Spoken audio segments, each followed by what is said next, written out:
अरे भगवान, बहुत लेट हो गया।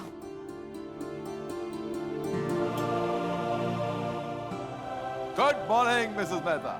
Good morning mister Mehta.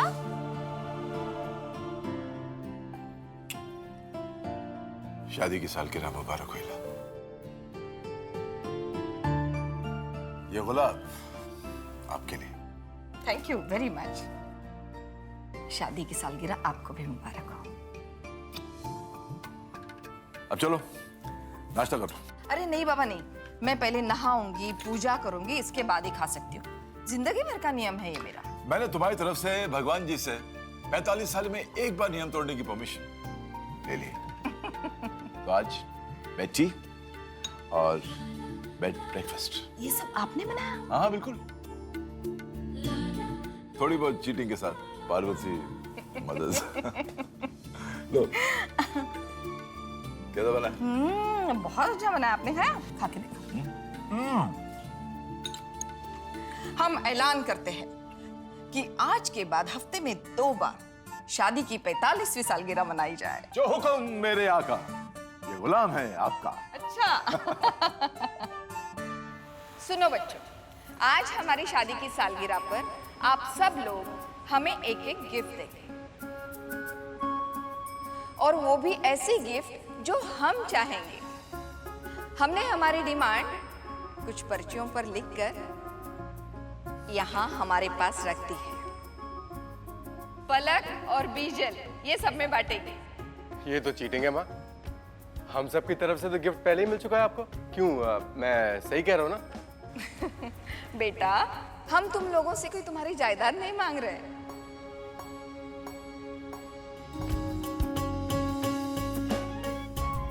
अब सबसे पहले गिफ्ट देगी हमारी 2 नन्ही नन्ही परियां। आओ। ये एक पोयम सुनाओ।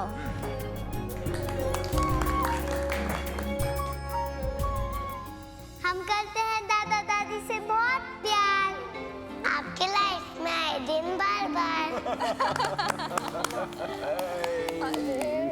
मेरी बच्ची। अटेंशन अटेंशन, इसके पहले कि माँ जी किसी और का नाम ले, मैं बताना चाहती हूँ कि मैंने सुना है कि माँ जी बहुत अच्छा नाचती हैं। अरे नहीं नहीं रीता, मुझे नाचना वाचना नहीं आता। इला, जब सब कह रहे हैं तो दिखा दो ना। क्या चलिए ना चाची। अरे वाह।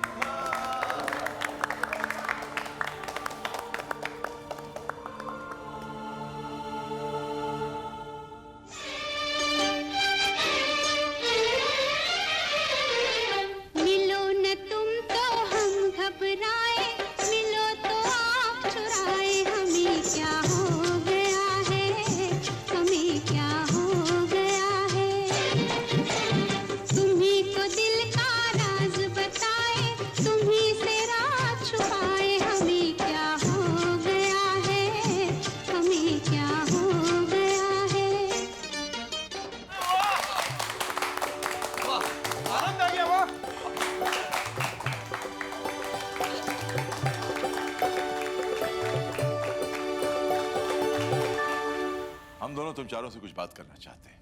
इला और मैंने बड़ी मुद्दत के बाद इतनी खुशी महसूस की है, क्योंकि हम सब इतने दिनों के बाद एक साथ इकट्ठे हुए। और बेटा, हम चाहते हैं कि हमारी ये खुशी परमानेंट हो जाए और हम मुंबई में एक साथ रहें। कहाँ? आपके उस छोटे से घर में? बापूजी, वो घर छोटा था, इसीलिए तो हम सब अलग रहने चले गए थे। नहीं बेटा, एक नए बड़े से 6 बेडरूम के फ्लैट में। और वो आप खरीदोगे? नहीं, हम सब मिलकर खरीदेंगे। देखो, मैंने एक फ्लैट देखा है, 5 करोड़ का है।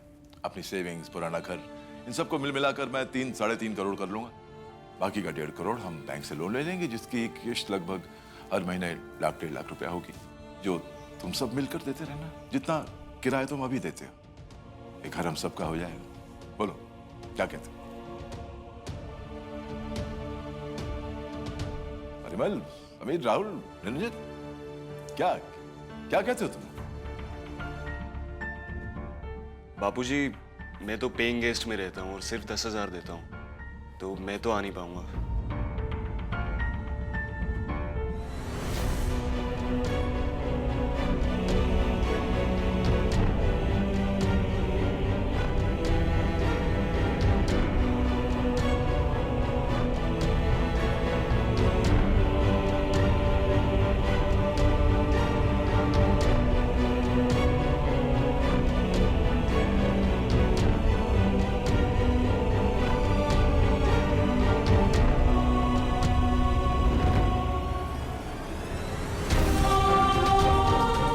सेठ जी! सेठ जी! सेठ जी, क्या हुआ आपको? शिवलाल! पार्वती! शिवलाल! शिवलाल! क्या हुआ आपको? आगे खोलो, सुनिए! उठिए! आगे खोलो! देखो क्या हुआ? मालिक, मालिक। शिवलाल, डॉक्टर को बुला लो! क्या हुआ? क्या हुआ मालिक को? डॉक्टर का फोन नहीं लग रहा, मैं जल्दी से जाकर उन्हें लेके आता हूँ। मालिक, उठिए ना! उठिए ना! सुनो, मालिक! सुनो, सुनो कर, आगे खोलो! आगे खोलो! आगे, आगे!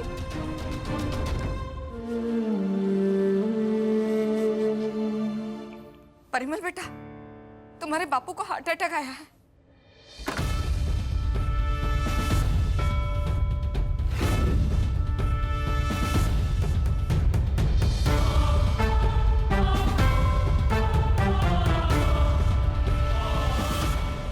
क्या बाबूजी, इतनी छोटी सी बात को आपने दिल पर लगा लिया। हम नहीं जानते थे बाबूजी कि आप हमसे इतना प्यार करते हैं। कुछ भी नाराजगी सही, मगर आप हमारे बाबूजी हो। हम आपको ऐसी हालत में नहीं देख सकते बाबूजी। बापूजी, आप हमें माफ कर दीजिए और प्लीज जल्दी से ठीक हो जाइए, फिर आप जैसा कहोगे वैसा ही होगा।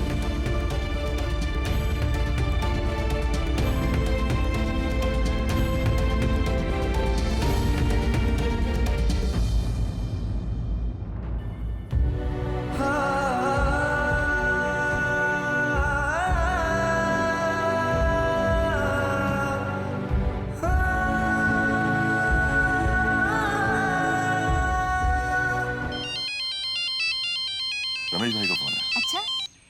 जय मैं रमेश भाई। गोवर्धन, कैसी तबीयत है भाई? कल से आज बहुत बेहतर। कल इला भाभी से बात हुई तो मैं सिंगापुर में था। भाई कल भाभी से बात होते मैं वहां से निकल गया था।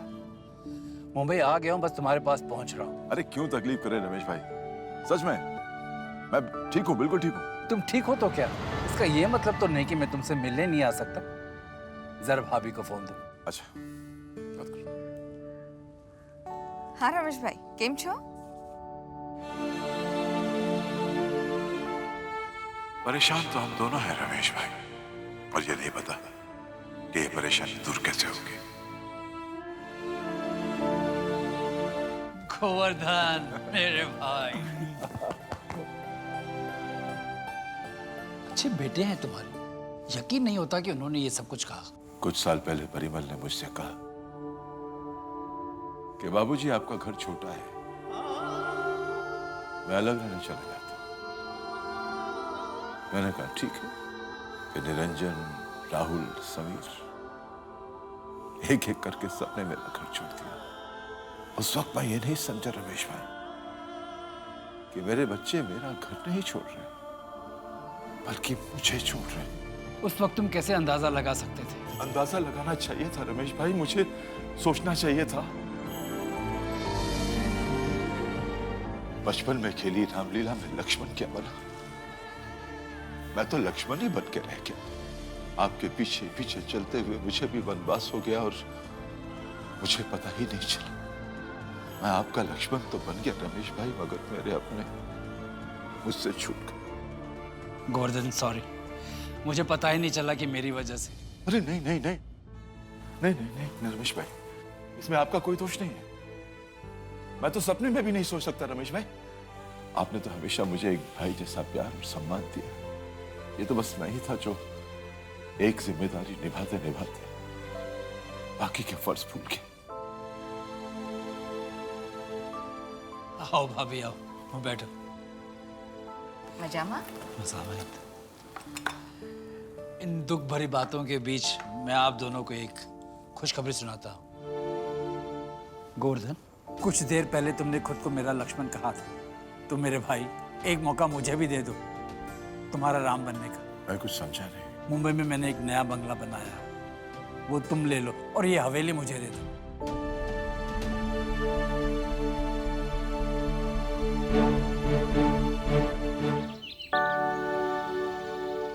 हे तुलसी माँ, इस बार आपकी कृपा और माँ जी के आशीर्वाद को यहाँ छोड़कर नहीं जाऊंगी। मैं साथ लेकर जाऊंगी। वैसे रमेश काका ने बंगला बहुत शानदार बनाया है। हाँ, आओ।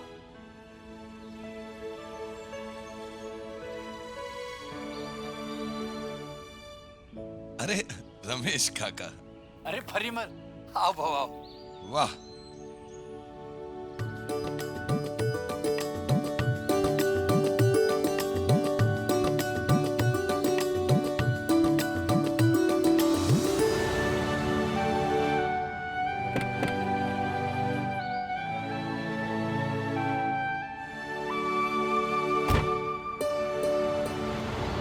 रमेश काका ने हमें खून जलाने के लिए बुलाया क्या अपने इस नए बंगलों पर?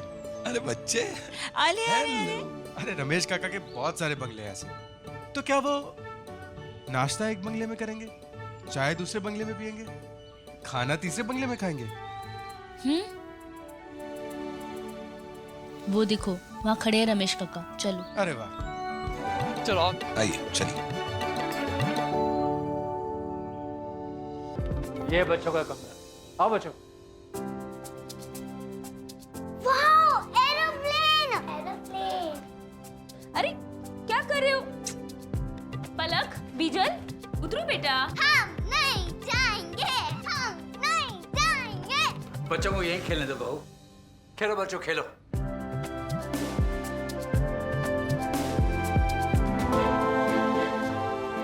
क्या रूम है, क्या व्यू है। अच्छा रमेश काका, क्या बना है कमरा? आप ये बताइए मुझे कि कौन खुशकिस्मत है जो इस कमरे में रहेगा। वो खुश नसीब तू है परिमल।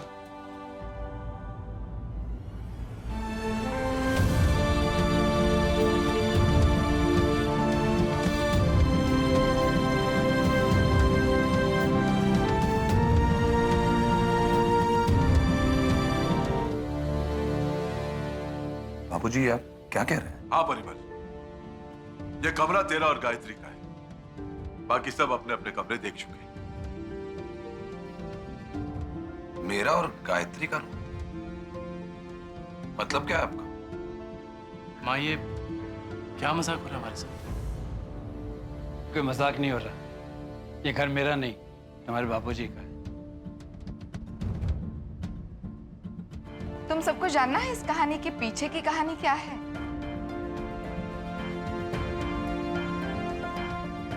क्या आप अंदाजा लगा सकते हैं कि आपकी हवेली की कीमत आज के दिन क्या होगी?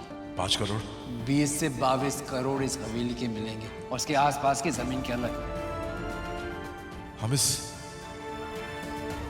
हवेली को बेच देते हैं और मुंबई में एक बड़ा सा बंगला खरीद लेंगे।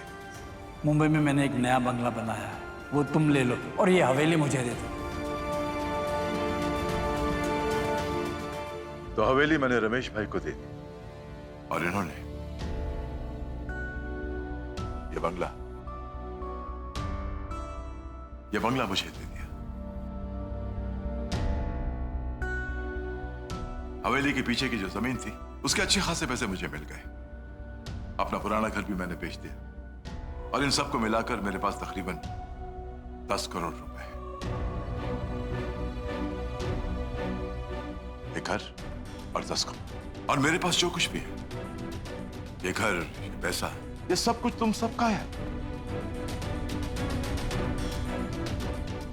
मगर किसे क्या देना है और कब देना है, इसका फैसला मैं और तुम्हारी मां करेंगे।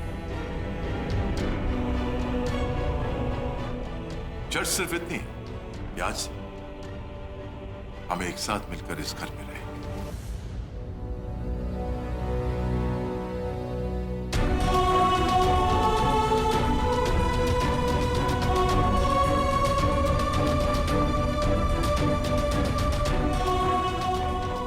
भाई मंजूर हो तो मेरे साथ आके पूजा में बैठो, और अगर नहीं तो खाना लगा है, खाना जरूर खाकर जाना। जी हाँ, मुझे बीवी बच्चों सहित मंजूर है। और बाकी के तुम लोग? 1 महीना पहले हमारी ये बात हो चुकी है माँ, और मैंने ना बोला था।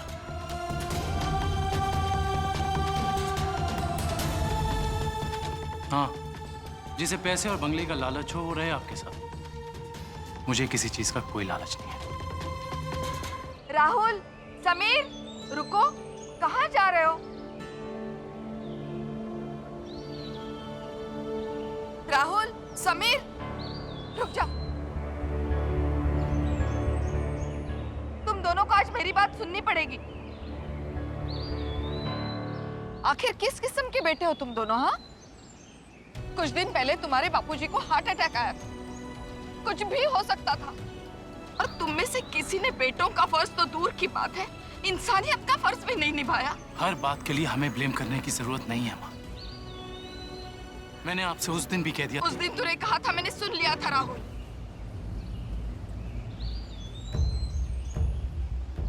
आज मैं कुछ नहीं सुनूंगी, एक शब्द भी नहीं। अरे वो इंसान कर क्या रहा है?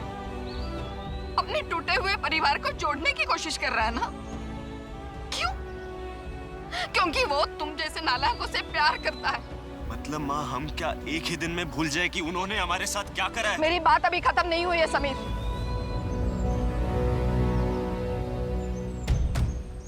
आज के बाद अगर तुम लोगों में से किसी ने भी अपने बापूजी की बेइज्जती करने की कोशिश की ना,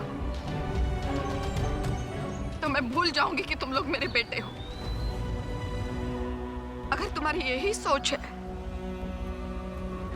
तो मैं कहती हूँ मेरे घर में तुम्हारे लिए जगह नहीं है।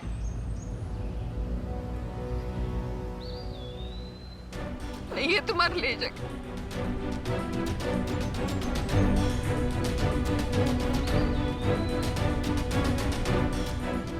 अब क्या देख रहे हो? जाओ यहाँ से, जाओ जाओ।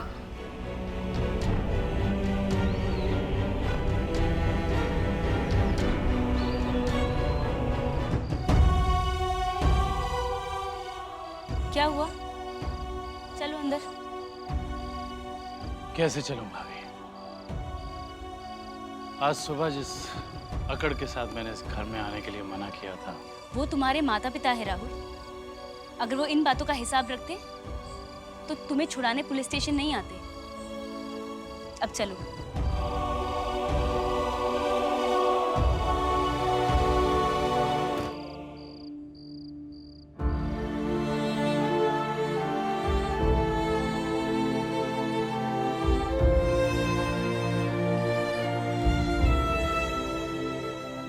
राहुल फिलहाल यहीं रहेगा। अब आप शांत हो जाइए और टेंशन में इधर उधर घूमना बंद कर दीजिए। ये फिलहाल से क्या मतलब है तुम्हारा?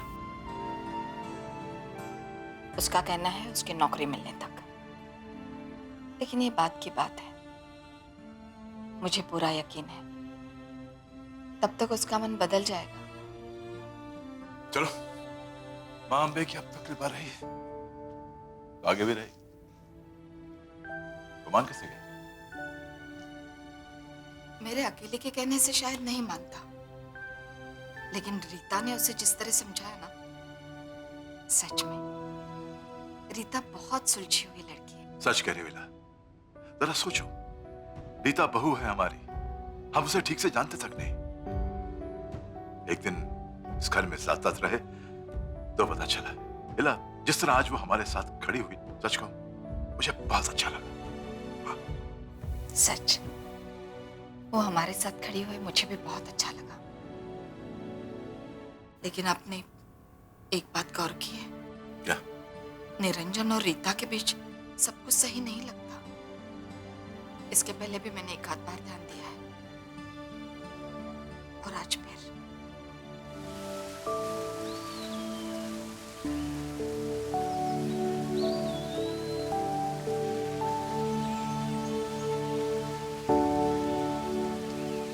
महाप्रसाद जननी सर्व सौभाग्यवर्धिनी आधि व्याधि हरा नित्यम तुलसी माँ त्वं नमोस्तुते।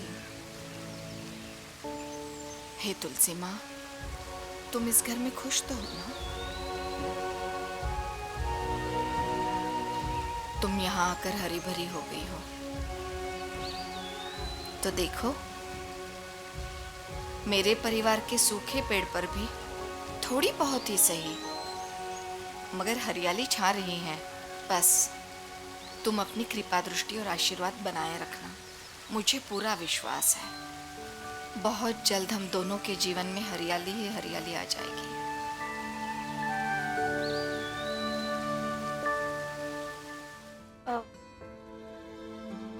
माँ जी, हाँ आप भी चाय पियेंगी ना? हाँ, बस आधा कप। ये इतनी चाय पीते हैं ना कि इनके साथ पता नहीं मेरे भी कितने सारे कप हो जाते हैं।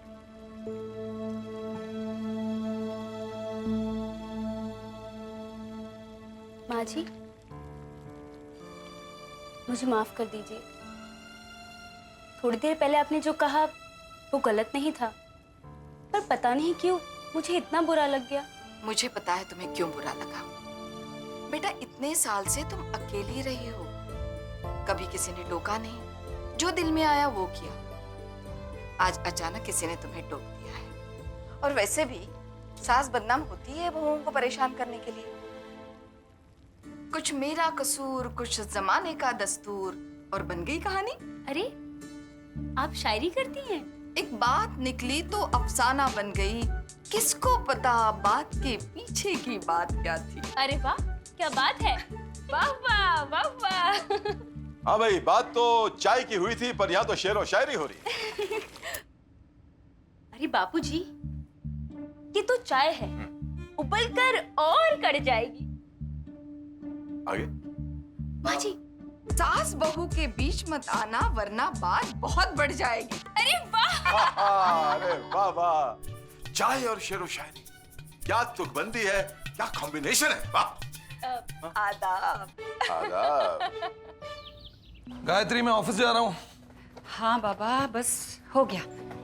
अच्छा सुनिए, आज जाते जाते सोसाइटी के ऑफिस जरूर चले जाइएगा। वो कुछ फॉर्म साइन करना है, 3 दिन से बुला रहे हैं वो लोग। यार, मैं ऑफिस जा रहा हूँ, मेरे पास वक्त नहीं है सब चीजों के लिए। तुम चले जाओ ना सोसाइटी ऑफिस।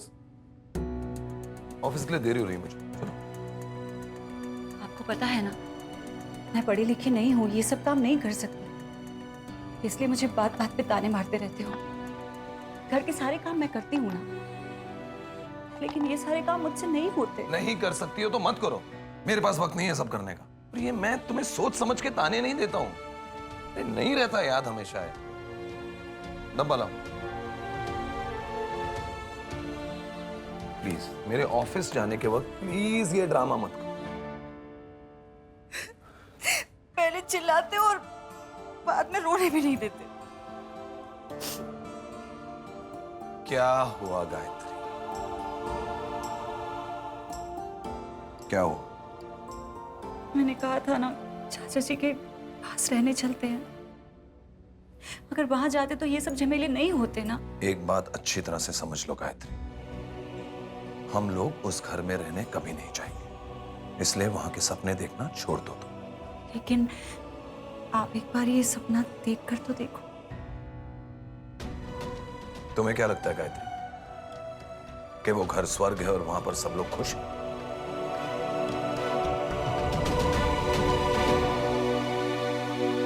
निरंजन,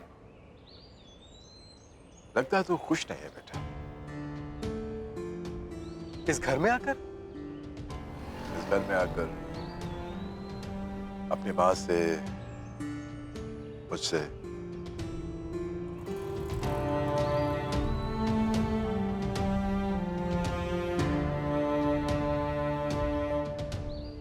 तो हमेशा कुछ परेशान सा रहता है। मैंने देखा कि आज सुबह नाश्ते के टेबल पर मैंने रीता के बारे में तुझसे कुछ कहा, तो तू अपसेट होकर उठकर चला गया। अरे वो तो ऐसे ही बापूजी, बस थोड़ा बहुत बिजनेस का टेंशन रहता है। आपने तो इतने साल यही डायमंड ट्रेडिंग का काम किया है, आपको तो पता ही है ना कि इस बिजनेस में कैसे उतार चढ़ाव होते रहते हैं। मैं तो खैर रमेश भाई के लिए काम करता था, तो अपना खुद का करता है, दोनों में फर्क है। फिर भी अगर काम की चिंताएं घर में लेकर आओगे तो घर में भी टेंशन रहेगी। जी मैं आगे से ध्यान रखूंगा। सच कह रहा है, तेरे और रीता के बीच में कुछ ऐसा तो नहीं कि हमें चिंता करनी पड़े? हाँ बाबूजी, मैं बिल्कुल सच कह रहा हूँ। मेरे और रीता के बीच में कोई प्रॉब्लम नहीं। ये माँ और बाबूजी को हमारी इतनी फिक्र क्यों हो रही है? जरूर तुमने कुछ कहा होगा।